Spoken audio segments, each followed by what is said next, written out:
Get this and get it straight. Crime is a sucker's road. And those who travel it wind up in the gutter, the prison, or the grave. This time a car hop knocked me down a flight of stairs. An honest woman was strangled by a green silk sash.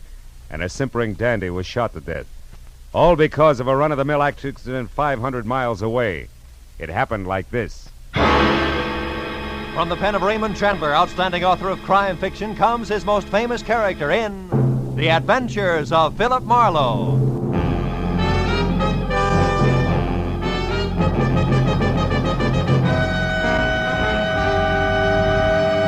Now, with Gerald Moore starred as Philip Marlowe, we bring you tonight's exciting story, The Vital Statistic.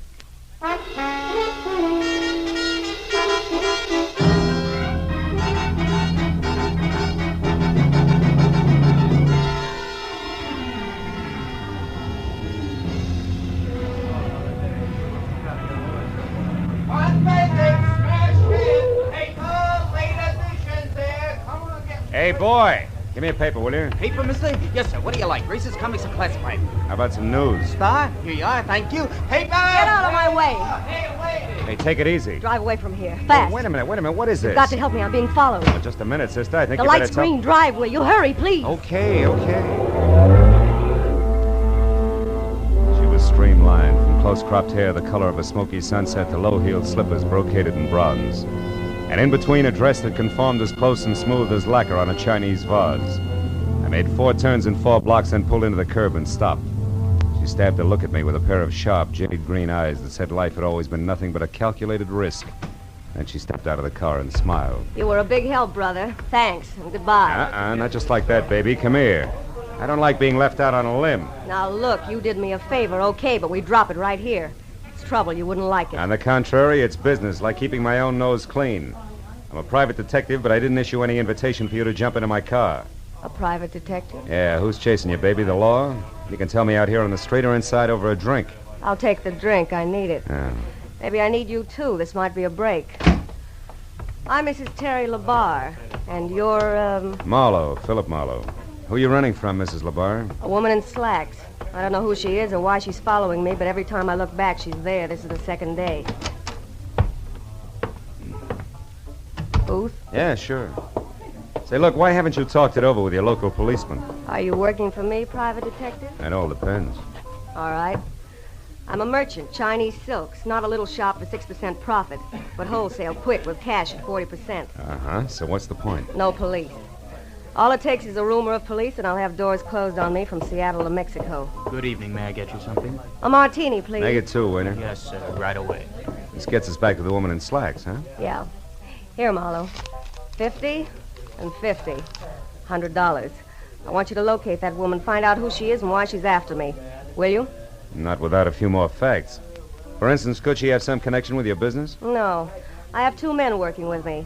A strong one named Harlan Casey, who sees that my cash gets safely to where it's going. And a smart one named Joe Temple, who knows what to buy with it. She doesn't belong to either of them. Oh, you sure? Positive. Casey hates all women. Even me, I think. And Joe Temple, well, Joe's a wonderful guy. You hint like a woman falling in love with a fella named Joe Temple. Care to talk about it further? Why not? Temple and Casey have been in San Francisco all week on a deal. A big deal that'll make or break us. Every cent I have is tied up in it. Oh. Well, what about you and Joe Temple? Yeah. Well, perhaps this will explain. I planned to go away this weekend, but I changed my mind because I didn't want to miss his letters. I know it sounds funny, but it's true. Those must be some letters. They are. Like the one I got this morning. It's half business, all right. Complete account of how hard he and Casey worked for me yesterday in San Francisco. But the rest of it is to me, personally. I don't want to sound old-fashioned, Mrs. LaBarre, but what about... My husband? Yeah. That was a mistake I couldn't live with. One thing I can't stand, Marlowe, is being lied to. It leaves me vindictive. I'm suing for divorce right now. Vince LaBarre is a human leech, as cold and spineless and parasitic as the real thing. Okay, but why would your hating your husband put a woman in slacks on your trail? I don't know. All right, Terry, I'll worry about that, too. Any idea where I can start? Just one. I pulled a switch on her yesterday, Marlowe, for about an hour. I trailed her to the corner of Wilshire and La Cienega, then lost her in traffic. There are several dancing schools around there. Is that worth anything? Maybe. What kind of car was she driving? We were both walking. She's tall and brunette. And I've seen toads with nicer eyes. Not enough. Can't guarantee anything. I'll keep my fingers crossed, Marlowe. Here, take the 100. Oh. Do what you can to report to me at my place, 204 Beechwood Circle. Okay? Pardon, sir. Your drinks. 2 martinis? Oh, thanks. Here. Oh, thank you, sir. To your success, Private Detective. To your health, soap merchant. Drink hearty.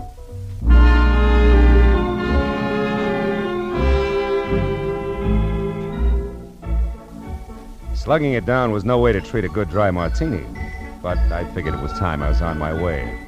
I drove out to Wilshire and La Cienega and slowed down enough to look at all 4 corners.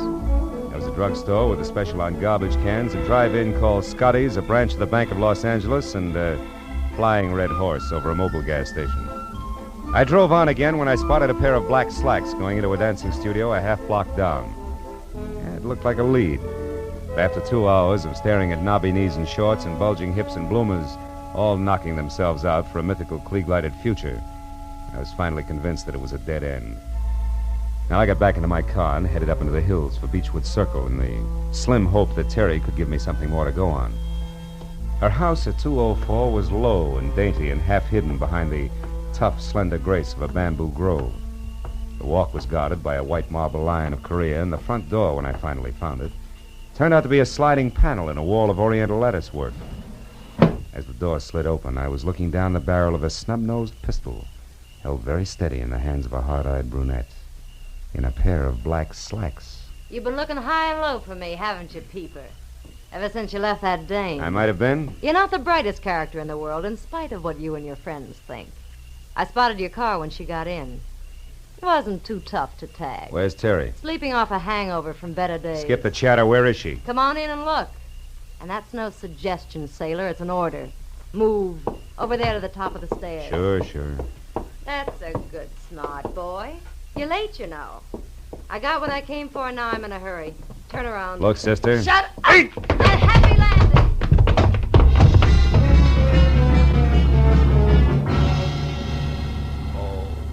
Oh, there were 10 stairs down to the basement. And with a shove reinforced by the 45, I hit all but the first 3.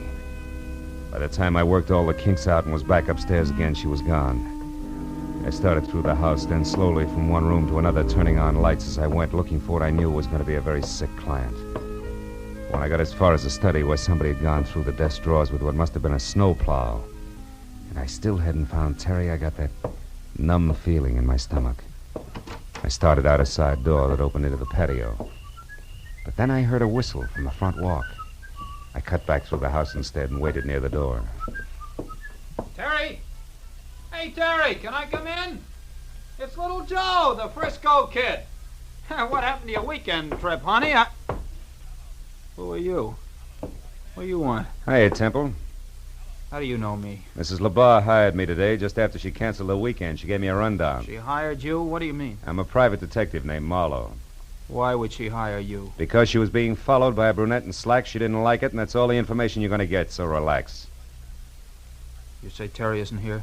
Isn't home? Not so far, no. Come on back here to the study, Temple. I want you to look at something. Somebody's gone through the desk in an awful hurry. Yeah, I see what you mean. Maybe you know something about what's missing, huh? You and Mrs. LeBar were fairly close, from what I'm told. The letters. The letters are gone. Terry kept my letters in this bottom drawer. Ah. By the way, Temple, where's your sidekick, Harlan Casey? Oh, I don't know. We both left San Francisco yesterday. He hates to fly, so I assume he took a train. He ought to be here in L.A. now. Well, you don't think Casey's mixed up in this, do you? I don't know. It could be. Vince LeBar. That's who it was that got those letters. It was Vince LeBar. They were really love letters. The business part was nothing. And LeBar is the dog-in-the-manger kind of guy who wants everyone to be unhappy if he is. That fits, Temple. With a smart lawyer, your letters to Terry becomes grade A material for a countersuit for divorce. Sure, he could make it stick and also get a fat settlement under community property laws. Now, listen, here's what you've got. Marlowe, it's Terry. Terry! Temple, Terry! wait! Terry! Look at her, Marlowe. Look at her! She's dead.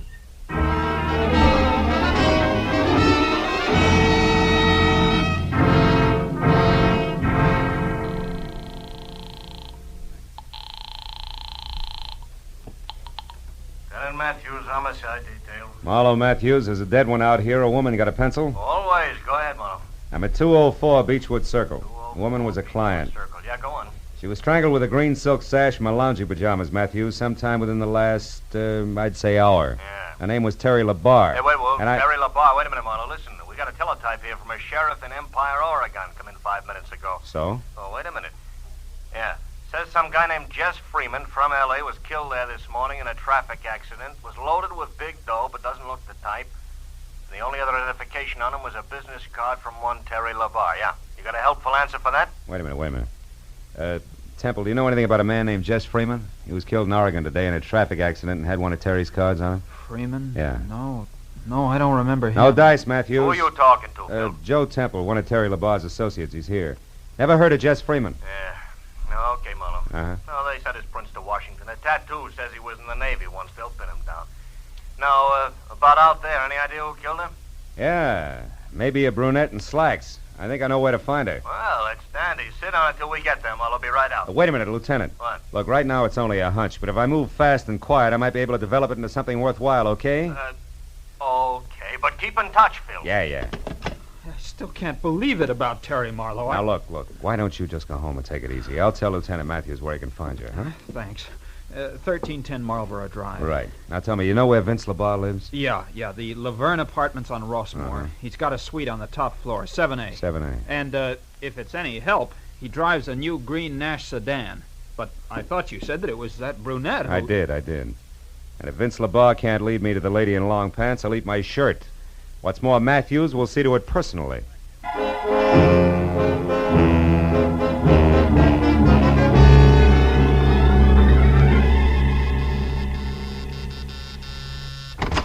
Yes, what do you want? Some quiet conversation with Vince LaBarre. I'm Philip Marlowe, private detective. Oh, how exciting. Had I known you were coming, I'd have baked a cake. Oh, you're breaking me up. I was hired by your wife tonight. Get out Your of wife here. is dead, LaBarre. She was murdered. Dead? Terry murdered? Yeah. Now, if you don't mind, I'll come in, huh? She was killed because of a packet of letters, LaBarre. Oh, no. Kind that are a cinch to cause a big stir in anybody's divorce court. Stir big enough to swing a countersuit in your favor. I don't know what you're talking about. Letters. Joe Temple's letters to Terry, the ones you arranged to have stolen tonight. Oh, you must be crazy. Her death wasn't part of the plan, LaBarre. That was one of those bum deals. A robbery that got out of hand, wound up as a murder. Oh, no, wait. Now, where is she, LaBarre? Who's the brunette in slacks, and where do I find her? You get out of here or I'll have the police Oh, help you. shut up. You not only steal letters, but ashtrays, too, huh? Like this coy little number here, a doghouse. Scotty's Drive-In, Wilshire and La Cienega. Okay, LaBarre, that's Stand all. still. Oh, now a gun, huh? They say you're yellow, LaBarre, but you're not. You're just stupid. There's a terrace outside those doors, Marlowe. Those with the iron grill. Go on out there. Go on. I don't think Terry's dead, and I don't think she hired you. I think you're working for that lousy louse Joe Temple, and if so, he'll need a battalion of private detectives before I'm through. You're through right now, LaBarre. You're too dumb to see it. Go on. Clear over to the rail. Keep your back to me. It's 7 floors down, Marlowe, to a concrete driveway. Just in case you get jumpy.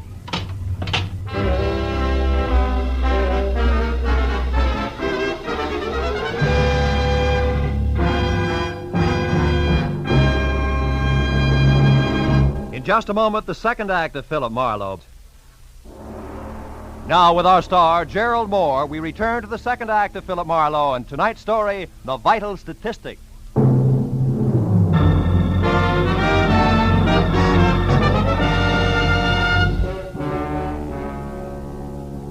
moment Vince LaBarre and the Courage caliber .32 he held in his right hand made it out of the apartment and on the run for the elevator, I kicked through the plate glass door. And I spent the next 2 minutes alternately swearing, straining, and nicking myself while I played contortionist. In and out of the fancy snake grill work on my wrought iron cage until finally I reached the inside handle. And I was free out and over to the telephone in a big hurry. Because for my money, the icing on LaBarre's voice left Joe Temple someplace on the short side. What the life insurance people call good risk. Hello? Marlowe, Temple, listen hard. Your life's in danger. What? LaBarre, you had him tagged from the first. He's after those letters, all right. But what about the girl in slacks? Well, I think she might have a connection with a drive-in on Wilshire and La Cienega, a place called Scotty's Inn. I'm going to check it. Now, tell me, any word from Terry's muscle man yet? Harlan Casey? Yeah. No, nothing, Marlowe. But look, Can't I meet you and talk to you? No. Vince LaBar had a gun and a short temper when he left here. Don't make us work any easier. Just stay away from open windows, Temple. I'll call you.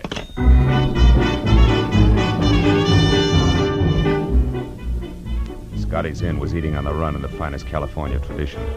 A mammoth circle of steel under glass painted a dazzling yellow and blue, surrounded by a half a dozen cars containing teenaged couples with smudged lipstick and the giggles. The second after I pulled in and parked, something in slacks with false eyelashes, a waist you could span with a handcuff, and a fixed frontline chorus girl's smile flipped the card marked Ginger against my windshield. Handed me a menu that still had the froth from an earlier customer's milkshake in one corner. What'll it be, mister? Just coffee, Ginger. Cream? Information. Oh, it's you again. Huh? Look, baby, what I told you on the phone 10 minutes ago still goes, huh? About what? About Rose Facetta, the girl you described. Long black hair, a nice shape. You're infatuated, but you don't know the name and address. So I was nice. I gave the name, told you to look the address up in the phone book, period. Don't be so lazy, baby. Wait a minute, Ginger. I didn't call you before, but that dime cup of coffee will bring you a $10 tip if you tell me who did. Hey, you want the guy who called. I don't know any names, but you're not him. He didn't talk up like you do. But what's all the fuss, baby? Rose Facetta's got a guy. She's spoken for. Besides, a handsome fellow like you should... Sweetheart, this is business, strictly, believe me. Oh. What's the address? Come on. 2428 Havenhurst Drive, bottom floor. Thanks. Here's a 10 I promised you. No, never mind. Hmm? The name was free to him, so why should I charge you? Besides, Decide what? I like the way you said sweetheart. Come on back sometime, will you, baby, when you want more than coffee? Okay. When I want more than coffee and less than murder, I will. Stay out of it, Ginger. It was definite double talk, but the effect was what I wanted. Ginger with mouth wide open and staring after me like my ears were on backwards. That way, she might be scared out of making a simple curiosity-spike telephone call to the popular Rose Facetta, which would trumpet my arrival loud, clear, and prematurely. 10 minutes later, I was parked away from number 2824 Havenhurst. As I got out of my car and started toward the place, I found Vince LaBar's green sedan on the opposite side of the street and carefully tucked into the shadows of a pair of long-haired pepper trees. It was a good time for me to be careful. So when I knocked on the front door, which showed yellow light at the threshold and was the starting point for something not too close to music, I did it with the butt end of my .38. Yeah, who is it? Ziggy, friend of Ginger's. She asked me to deliver you a message, Rose. Oh, all right. What's the message, friend? Why, you loud... Don't try it, sunshine. There's no law against shooting ladies or knock you downstairs. Now back off. Come on, move, but not too far. The moment I want you in between me and Vince LaBar. Who? Look, Angel, it's all real plain. Those suitcases behind you there are packed. His car's outside. He's after the letters. Oh, no. Ha-ha! There goes Vince now, Buster. Well, Peeper, your opener stinks. Get inside fast. Sure. Any place in particular, sailor? That chair near the desk. Keep your hands in your lap. Okay. If it'll please you, Mr. Detective, I'll be very glad to. After all, you're my guest, and I should be nice to you. Now we talk like a little lady, huh, Rose? Vince LaBar picked up the letters from you as scheduled, and you're getting ready to run because you killed Terry, and you'd rather not be around for the question and answer period, right? I didn't kill her. I just knocked her down. No. You didn't kill her. You just slowed down her breathing somewhat with a pajama sash. You're wrong, copper. Skip it. Doesn't add any other way. Go on, answer it. Who is it? Mr. Shirley, what's going on in there, Mr. Setter? Landlord? No, the jerk who lives in the top half of this place, along with a few thousand Mr. French Setter, if you don't poodles. open this door, I'm going to call the police. I distinctly heard a noise, and I... Come on in, Mr. Shirley. Well, what? Well, what's going on in here? Who are you? Never mind that now. Get on the phone and call the police. Huh? Oh, yes, of course. Yes, certainly. Oh. Operator, I want the police. 2824 Havenhurst Look, Drive. hero, Yes. you're a little mixed up about some things. Yeah, and you're just the kid to straighten me out. Those letters you got at Terry's place were written by Joe Temple. Was your boyfriend Vince heading for Temple when he left here? I can't... Try hard, sister. All right. Maybe he was. Now leave me alone. Not quite. Hey, you, Mr. Shirley. Oh, yes? In that desk next to you, there's a gun. Keep it on until the law arrives. Lady's wanted for murder. Well, yes, but what if she should... Yeah, then shoot, Shirley, fast. Because if you don't, she'll kill you. Tell the cops I'll fill in the blanks later. Oh, now, wait. Why must you leave? Why don't we both watch her? Because a guy named Joe Temple needs my help a lot more than you do.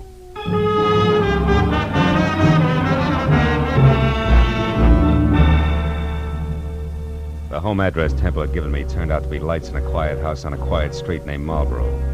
I was there out of my car and running for the front door when they came. I jerked my gun out of the holster, got close into the building, and moved up until I was on a line with a pair of half-open patio doors. And I saw something I hadn't expected. On the floor that was littered with a broken lamp, pieces of vase, and overturned furniture was Vince LaBarre, doubled up, dead. And standing over him, his face the color of soft cement, a .32 dangling in his limp right hand, was Joe Temple. When he saw me, he tried to talk, but the words jammed in his throat. When I stepped into the room, he began to tremble. Marlowe, I shot him. I couldn't help it. He was gonna... Sit down, Temple. Get hold of yourself. You got any brandy around? Over on that table near the phone. No. He was out of his mind, Marlowe. An absolute maniac. He said he was gonna kill me. So you lunged for him, there was a fight, and you came up with the gun, huh? Yeah. And when he started for me again, I pulled the trigger. And then I did it again. And a third time. Yeah. Here. Drink this. He brought the letters back, Marlowe. They're inside on the floor where he threw them. He said they didn't mean anything anymore. That he and that girl in the slacks had taken care of Terry. Take it easy, Temple, easy. He seemed to go crazy. He said I was a wife stealer, the cause of his trouble, and that I deserved death. Well, that's when I jumped at him. It was terrible, Marlowe. Yeah. Well, between the two of us, we've just about got all the answers, which is usually a good time to call the police, huh? Well, what do you mean, just about got all the answers, Marlowe? What else is there? Jess Freeman, the guy Lieutenant Matthews told us about when we were over at Terry's place, remember? Oh, yes, that traffic crash in Empire, Oregon. But why should that figure in this, Marlowe? It shouldn't, but I think it does. I'm inside, Detective Lieutenant Matthews speaking. Marlowe Matthews, another dead one on the Terry LaBarre case. Oh, no. Yeah, Vince LaBarre, her husband, he was shot. Who did it, Marlowe, do you know? Yeah, a guy named Joe Temple. It was self-defense. We're coming in, Matthews. I'll take that gun, Temple. You get the letters. Let's go.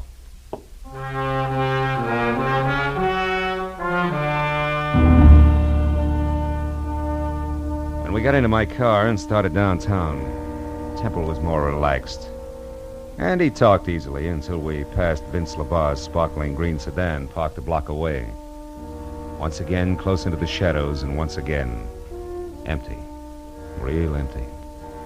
The sight of it closed him up tight for the rest of the trip. When we walked into police headquarters and through the quarter of a mile of glossy corridor leading to the door marked homicide, he didn't open up any. But it didn't matter, really, because it's police rule never to talk to two men about the same thing at the same time. And I was first. Matthew said hello without shaking hands, waved me into an uncomfortable seat, and then lit his pipe while I brought him up to date. Then it was his turn. So Rose Facetta killed Terry LaBarre so that she could get the letters Joe Temple had written, huh? Mm-hmm. Did this so that her boyfriend, Vince LaBarre, could raise a lot of fuss in divorce court with the letters, file a counter-suit, that kind of stuff? That's the whole deal. Yeah, with Temple making it a double-header by shooting Vince when Vince came to kill him. That's it, Matthews. If you believe Temple. Huh? And if Temple hadn't slipped. All right, now what are you getting at, Phil? That when I was on the phone with you early at night, you asked me if Temple or I knew anything about a Jess Freeman who was killed in a traffic accident in Empire, Oregon? Right, but you didn't. No. Nor did I mention the town of Empire to Temple. Yet a half hour ago, just before I called you, Temple came up with that name. Oh, then Marlowe, you... Oh. Hold my calls, Mooney. Marlowe, you mean... I mean that Joe Temple killed Terry LaBarre. Rose just knocked her out and got the letters. Temple strangled her while she was still unconscious. Yeah, but why? Because a guy identified as Jess Freeman got himself killed in a traffic accident. So? A guy who I think was actually Holland Casey, Terry's two-fisted assistant, who together with Joe Temple was crossing the boss lady. Yeah, but Marlowe... And that left Temple in a very hot spot. To save himself, he had to kill. Can you prove all this, Marlowe? No. Not a word of it. It's conjecture. But conjecture that fits, Matthews. Yeah. When Temple found Terry unconscious in the garden, that was his chance. He took it. Now, look, Phil, you're guessing at 90%... Sure, I'm guessing. But not in the dark. I know how these guys think and act. I've done too many cases not to know. Now, listen for a minute, will you, Matthews? Phil, I gotta will you have listen? facts. All right, okay. Now, look. Temple had to get those letters back, right? Yeah. And the last one in particular, because in the last one, this is the way it's got to figure. He had lied to Terry about being in San Francisco with Casey yesterday, when actually Casey was in Empire, Oregon. Yeah, when Casey was killed up there, the fact was bound to come out. Yeah, it's a good reason. Matthews, will you let me finish, please? All right, finish. Temple knew Terry would find out. He knew that she couldn't stand a liar and a partner who'd double-cross her. Temple knew that she'd get him and ruin him if it took her the rest of her life. So he came back to get the letter before she could read it, but she hadn't left town as planned, huh? Ironically enough, because she didn't want to miss one of his letters. Yeah, but look, I'm a policeman, Phil. I gotta have facts. All right. You're the policeman. You got labs and technicians. You'll get the facts. And I'll bet you it figures just like I say. Yeah, okay, Phil, okay. And another thing, Matthews. What? When you talk to Temple, who's holding the packet of letters now like a real good boy, Yeah. you'll find the last one missing. It'll be in his pocket. I'll bet you on that. Well, that ought to do it, Lieutenant. Yeah, with one exception, Phil. Huh? How did Temple maneuver all this? Getting the letters from Rose Facetta, then setting up that self-defense deal. I don't know. But my guess is that Vince got the letters from Rose just before I arrived at her place. But when he got into his car... Oh, yeah. Temple was waiting, slugged him, drove back to his own house, dropped the body in the living room, shot him when he heard you coming? Something like that, Matthews. Uh-huh. See if you can't get it out that way. Yeah, well, huh? don't worry, Phil. If it's true, we'll get it out. It'll be true. Oh, now would you ask Mr. Temple to come in, please, Mr. Marlowe? I'll be glad to, Lieutenant. Say, Temple, Lieutenant, like to see you. All right, Marlowe. I think I can speak coherently now. Good. They like to get the facts straight in there. Go ahead. Yes, of course. Good night, Marlowe, and thanks for your help. Oh, good evening, Mr. Temple. Sit down and start talking.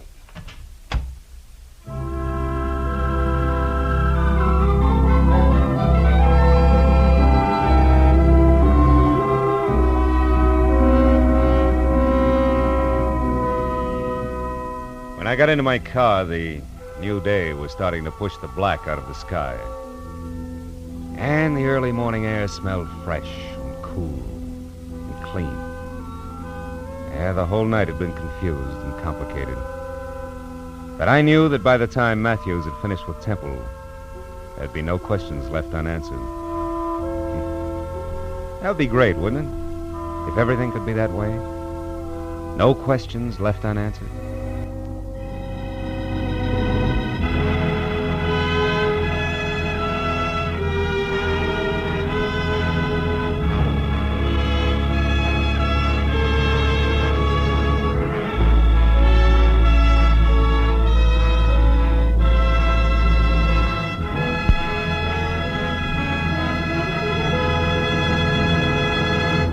The Adventures of Philip Marlowe, bringing you Raymond Chandler's most famous character, star Gerald Moore, are produced and directed by Norman MacDonald and are written for radio by Robert Mitchell and Gene Levitt.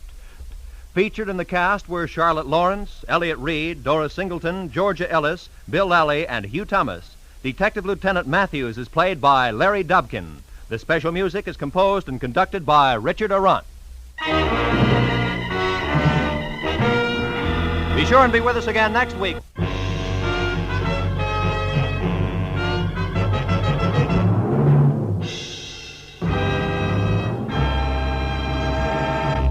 This is Roy Rowan speaking.